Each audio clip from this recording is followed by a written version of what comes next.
the opportunity this week to go down and spend some time with my mom while she was in rehab. And I still say it's just so funny. She can't remember, she cannot tell you what she had for breakfast. By 11 o'clock in the morning, she cannot, because of the stroke she had years ago, she can't tell you what she had for breakfast. But she remembers every rotten thing I ever did when I was a kid.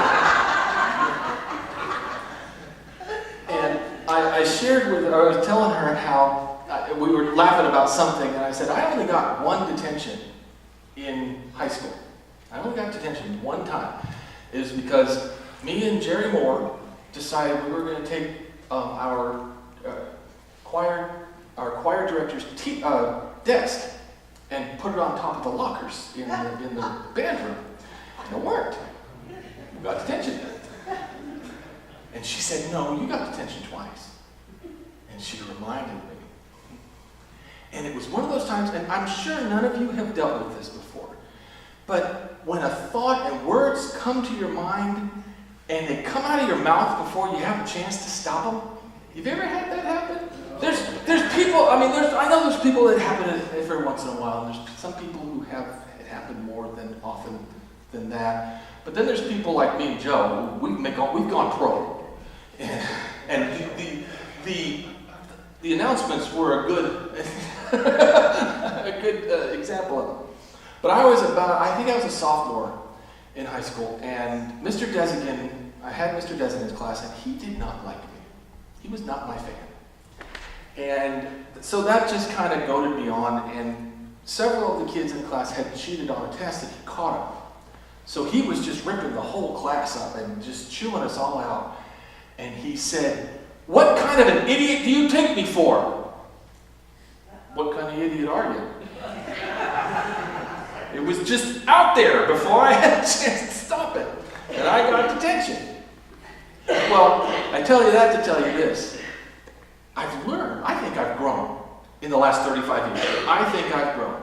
Because I was I was there Thursday and Friday with my mom, and in the evenings I spent with my sister Paula at her house. And see, she was the golden child in high school. She didn't get any detentions. My brother got one detention because he made a mistake of hanging out with the preacher's kid and got in trouble. He got one detention, and I was the bad one. I got two detentions. I was the black sheep. But Paula, we were watching TV, and an advertisement for the news to come on, a teaser for the news. And every time this one particular teaser came on, it drove her nuts because a tree had fallen into a house. And it said, a tree explodes onto a house. Film at 11 or film at 10 or whatever. And she said, it didn't explode, it fell. And she's talking to the TV, she's correcting the TV, just like our mom did all the time growing up. And she did it 3 or 4 times, and finally, the thought came to my mind, oh, okay, Mom. And I thought about it. I thought, you have a decision to make, Chris. Do you want to be sarcastic, or do you want to walk out of here without a limp? Because Paula's a nurse. She knows how to name really well. And I kept my mouth shut. So I can tell you, 35 years later, I learned. Now, I had a choice to make. Was I going to be dumb, or was I going to shut my mouth? Well, we're continuing our study in Daniel, in the book of Daniel, and the series Trust God and Embrace the Chaos. Now, Daniel and Shadrach, Meshach, and Abednego had a lot of decisions to make. They did, and they were never done. Thankfully, they are my example.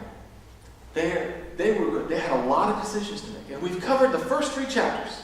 So we've gone kind of far enough into the book that in order to tie all the various themes together, we need to start jumping around.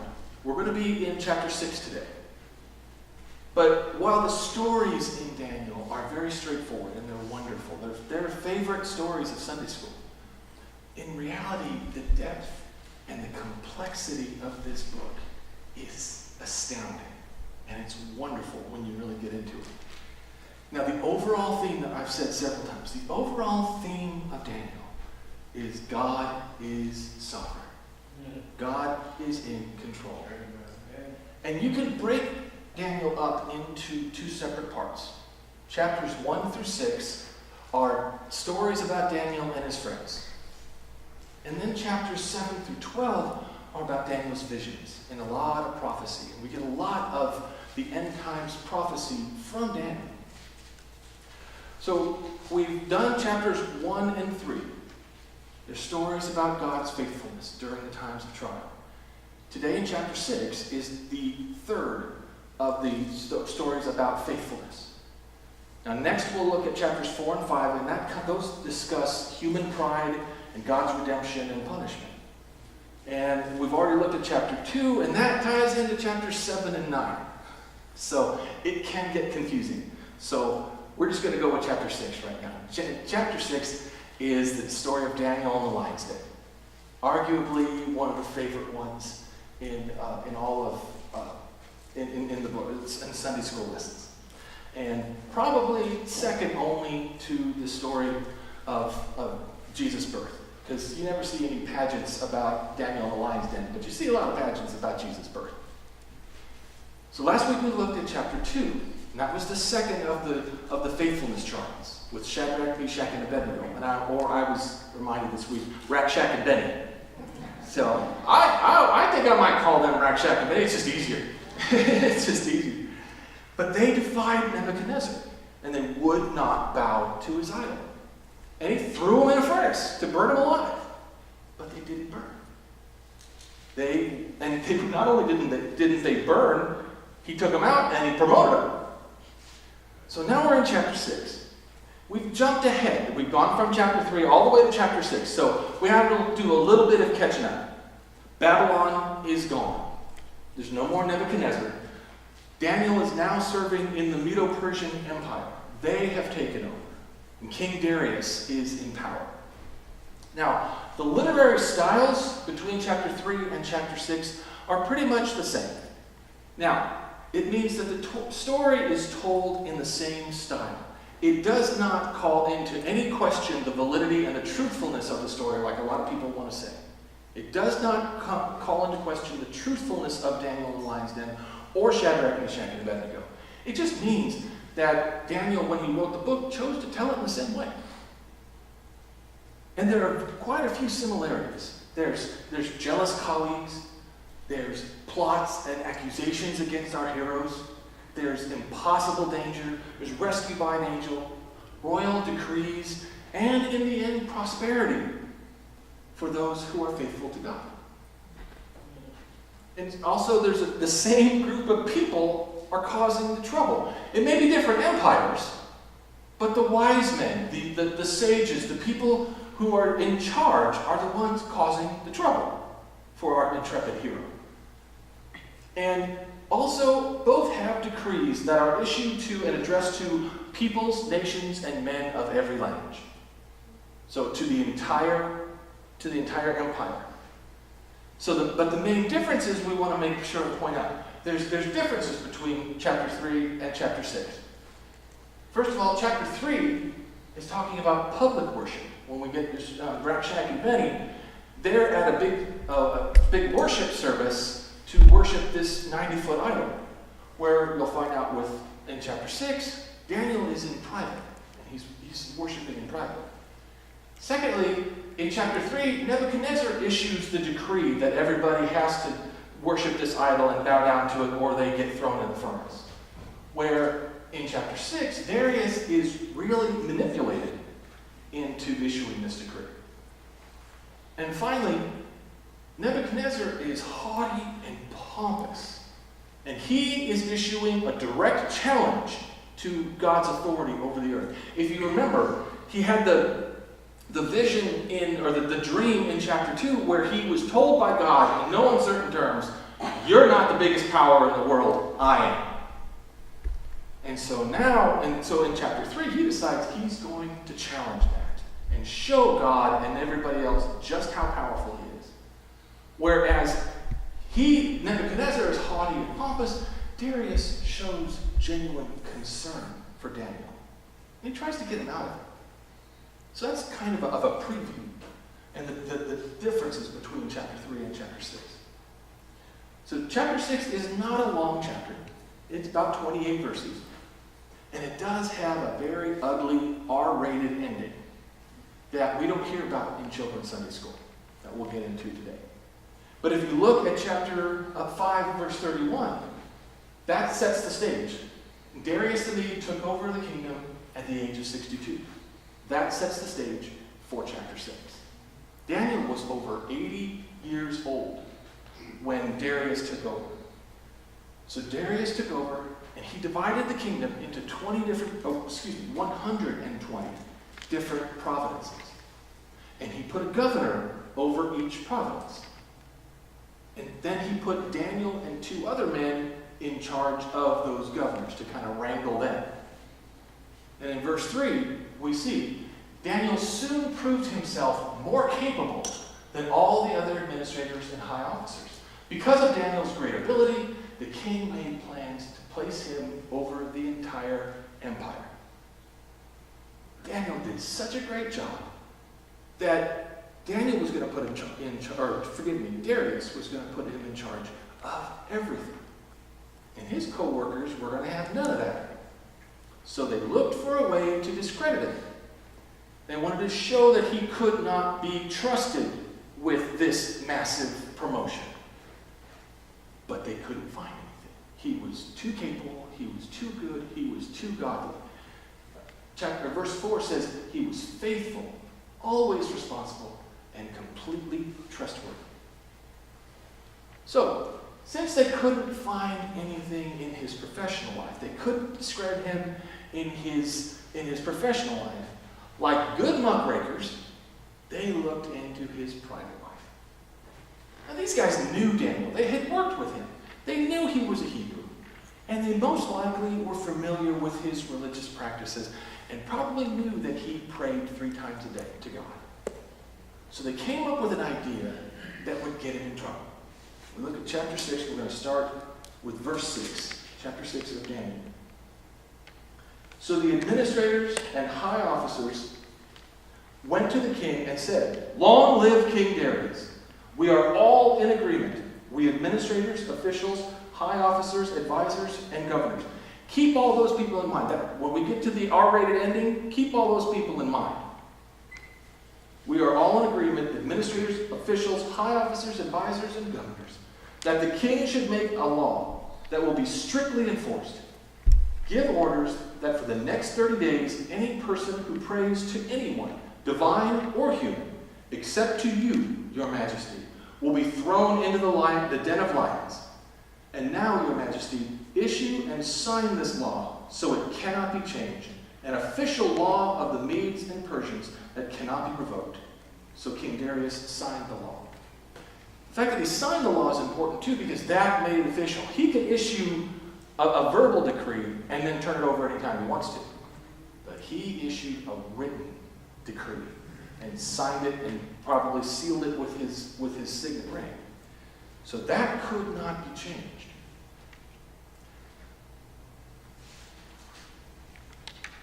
So they can't find any wrongdoing in Daniel's life. So the bad guys convince King Darius to pass a law that they knew Daniel would violate. They knew that he would go home and do exactly what he had always done. A law that cannot be revoked. Now, honestly, not a bad plan, especially since it worked. Verse 10 says, "But when Daniel learned that the law had been signed, he went home and knelt down as usual in his upstairs room with its windows open toward Jerusalem. He prayed 3 times a day, just as he had always done, giving thanks to his God." He didn't protest. He didn't go to Darius and say, "That's not fair. This isn't right." He prayed. He went home like he always did, 3 times a day, and prayed and trusted God to work. He prayed and he trusted. Now there's another similarity with the story of Shadrach, Meshach, and Abednego in chapter 3, in chapter 6. Because Daniel's co-workers could not wait to run to Darius and tell him what was going on. And they go to him and say, do you remember that little law that you passed? That nobody's supposed to pray to anyone but you for the next 30 days? And if anyone does, they get thrown in the lion's den. They remind him of the law. They remind him of the punishment. It says, so then they go on to say, well, your boy, Daniel, he is ignoring you and your law. They make it intensely personal to Darius, just like the guys did to Nebuchadnezzar. They make it personal. Your boy is ignoring you and your law. And it says that Darius, upon hearing this, was deeply troubled, and he tried to think of a way to save Daniel. So he spent the rest of the day trying to get Daniel out of this. He didn't want this to happen. But he was stuck, because once in the Medo-Persian Empire, once a king puts it in writing, it is unrevocable. So what does he do? We're going to pick it up on verse 16. He gives orders to throw an 80-year-old man into the lion's den. Verse 16. So at last, the king gave orders for Daniel to be arrested and thrown into the den of lions. The king said to him, may your God, whom you serve so faithfully, rescue you. A stone was brought and placed over the mouth of the den. The king sealed the stone with his royal seal and the seals of his nobles, so that no one could rescue Daniel. When the king returned to his palace and then the king returned to his palace and spent the night fasting. He refused his usual entertainment and couldn't sleep at all that night. Very early the next morning, the king got up and hurried out to the lion's den. When he got there, he called out in anguish, Daniel, servant of the living God, was your God, whom you serve so faithfully, able to rescue you from the lions? Daniel answered, long live the king. My God has sent his angel to shut the lions' mouths so that they would not hurt me. For I have been found innocent in his sight, and I have not wronged you, your majesty. The king was overjoyed and ordered that Daniel be lifted from the den. Not a scratch was found on him, for he had trusted his God. Amen. It's important to note that Daniel said, God has found me innocent. God proved that Daniel had done nothing wrong by his power and his might. And he said, I have not wronged you. So God had proven that this was a frame-up. This was wrong from the word go. Now the R-rated part that we don't hear in Sunday school is all those guys, the administrators and the governors and all these guys who were in such agreement that Darius should pass this law. Darius immediately gave orders to put those guys in, and their wives and their children, in the lion's den. And Scripture says the lions tore them apart before they even hit the floor.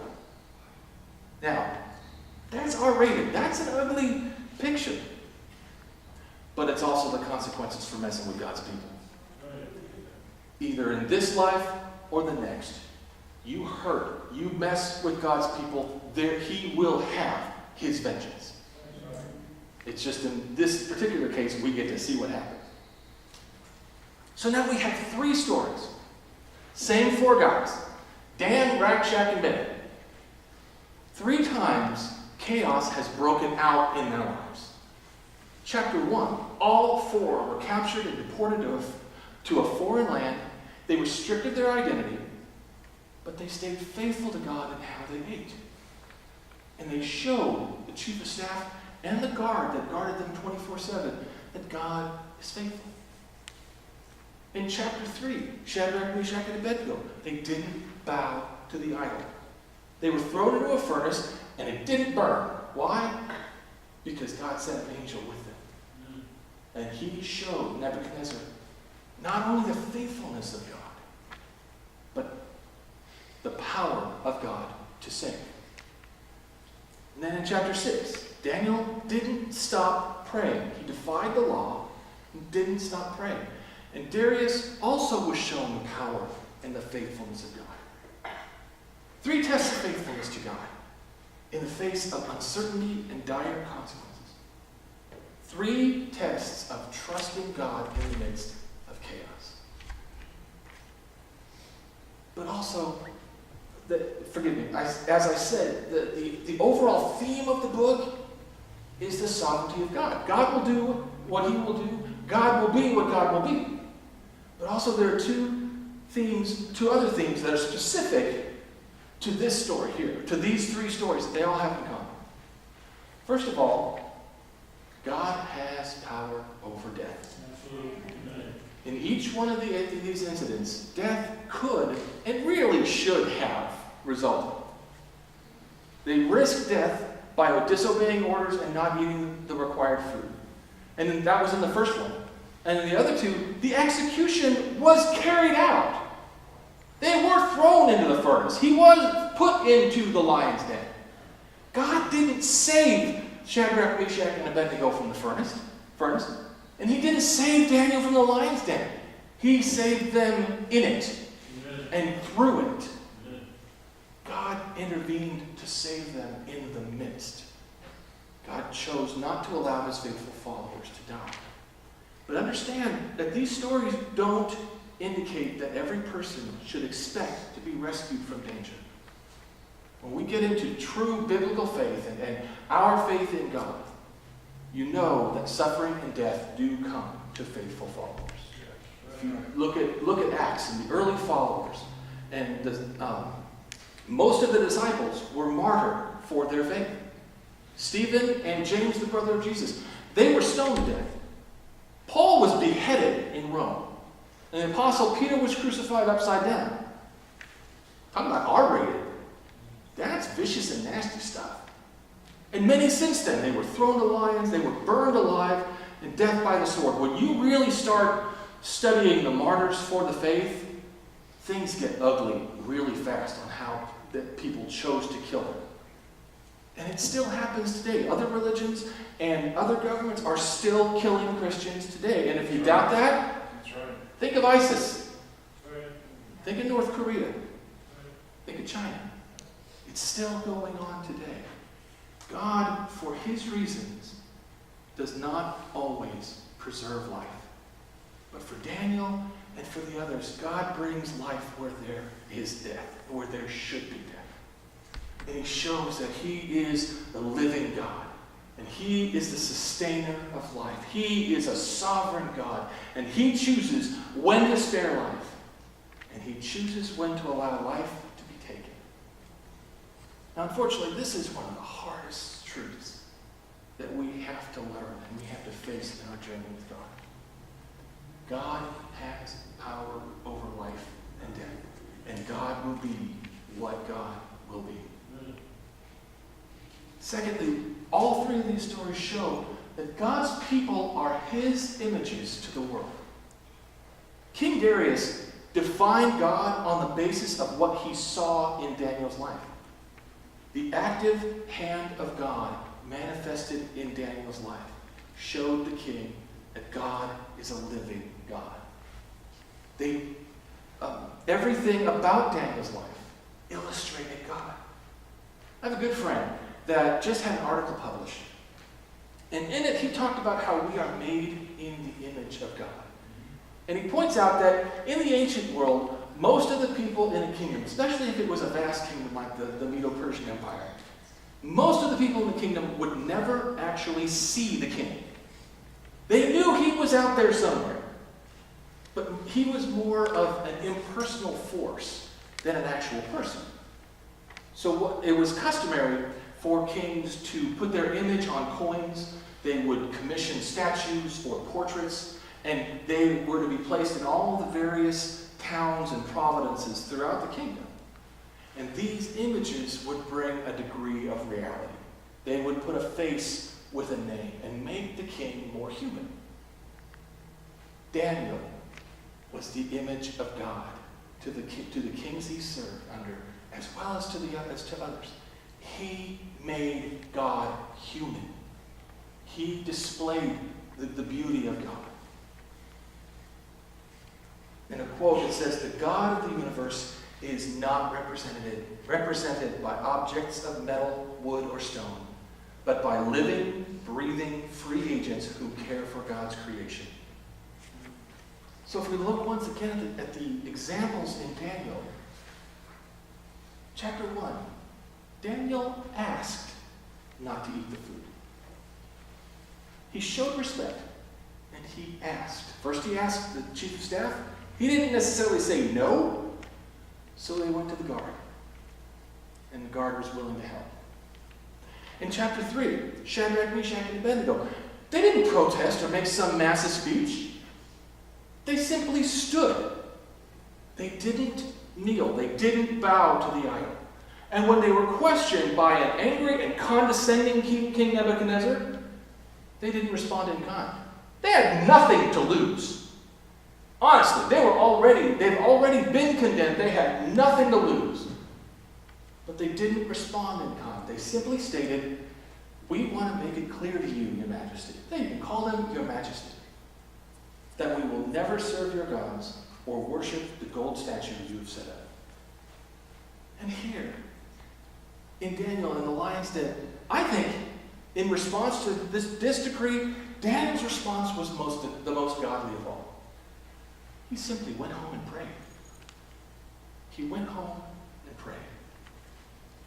Nowhere in the book of Daniel does it say that any of these four men responded or lived with anything less than godly humility and respect for those around them. No matter how hateful or mean or abusive those around them behaved, they responded as God's representatives. And they responded with dignity, and they responded with respect. So hundreds of years before the Apostle Peter was on the earth, Daniel lived what he wrote in 1 Peter. "It is God's will that your honorable lives should silence those ignorant people who make foolish accusations against you. For you are free, yet you are God's slaves. Don't use your freedom as an excuse to do evil. Respect everyone and love the family of believers. Fear God and respect the king." That last phrase, fear God and respect the king. I got to tell you, that is so lost on so much of the church today. Nowadays, if you disagree with someone, you not only cut off any ties with them, you rip them apart in every way you possibly can. And, excuse me, and not even getting in and showing respect. We don't show respect for the people who we walk around with every day, much less our elected officials. And I'm not going to name names, but I have a very personal experience in that too. There's one elected official in the county that I've had the opportunity to get to know.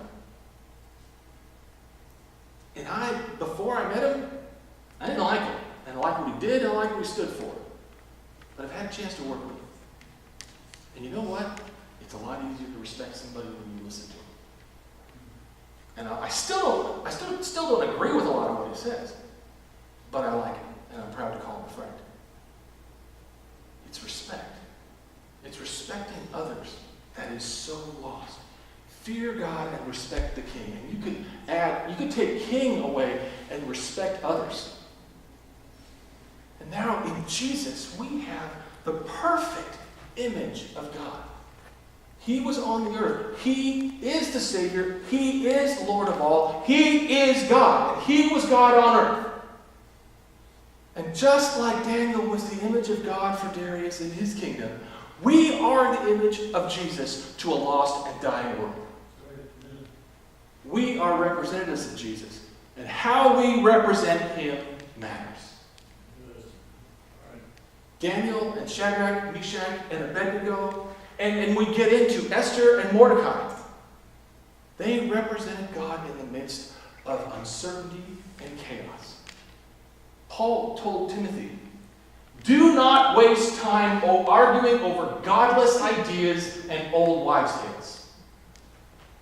We could stop. That could be a sermon right there. How much time do we, and I count myself on, how much time do we waste arguing over godless ideas and old wives' tales? Instead, train yourself to be godly.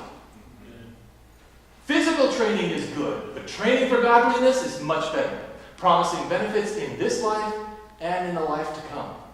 This is a trustworthy saying, and everyone should accept it.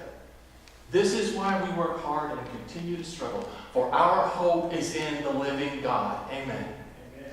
Who is the Savior of all people, and particularly of all believers. Don't let anyone think less of you because you are young. Be an example to all believers in what you say, in the way you live, in your love, your faith, and your purity. And I'm going to leave that up there. Be an example to all believers, but not just believers. Be an example to everyone of Christ in what you say, in the way you live, in your love, your faith, and your purity. What you say and how you live. We took time to think about the sacrifice of Christ when we did communion. Think about how what you say and the way you live reflects Jesus. Every day, every word, every step. We are to reflect Christ in your love, in your faith, and in your purity. How do you do that? And how can you come to God and say, Lord, how do I do better? How am I more like you? How can I be more like you in what I say? How can I be more like you in the way I live, the way I treat others, the respect that I show others? Lord God,